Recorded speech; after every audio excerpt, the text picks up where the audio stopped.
Police ছিল না, public ছিল বলে বেঁচে আছি, পাবলিক ছিল বলে বেঁচে আছি। পুলিশ তো কিছুই করতে পারছে না, পুলিশ তো সিধাই বলছে কিসের জন্য এসছো।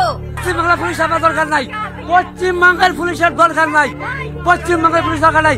পুলিশ দাঁড়িয়ে পুলিশে হিন্দুদের মারপিট করাছে, পুলিশের উপরে আমাদের সামান্যতম কোনো নির্ভরতা নয়। আমরা বাড়ি লুটপাট করে আগুন ধরিয়ে দিয়েছে, বাড়িতে ঢুকতে দেয় না, পুলিশ থাকতেও আমার বাড়িতে আগুন জ্বালিয়ে দিয়েছে। পুলিশ 4 ঘন্টা নেই, ফোনের উপরে ফোন, ফোনের উপরে ফোন, না ধরেই না।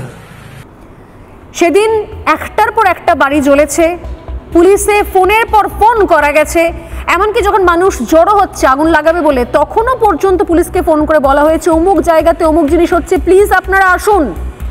আসছি, আপনারা আসুন, আগুন লাগিয়ে দিচ্ছে, আসছি। কেউ আসেনি। 4 থেকে 5 ঘন্টা শুধুমাত্র জ্বলতে দেওয়া হয়েছে বাড়িগুলো, তার আগে জলের লাইন কেটে দেওয়া হয়েছে, সেটুকু পর্যন্ত থানায় ইনফর্ম করা হয়েছে, পুলিশ আসেনি। সেই পুলিশ আজ চার্জশিট দিচ্ছে। সুকুমার রায়ের মতো কবিতার মতো বলতে সেই ছেলে আজ নাম করেছে আপন বুদ্ধি বলে, সেরকম সেই পুলিশ আজ চার্জশিট দিয়েছে আপন বুদ্ধি বলে।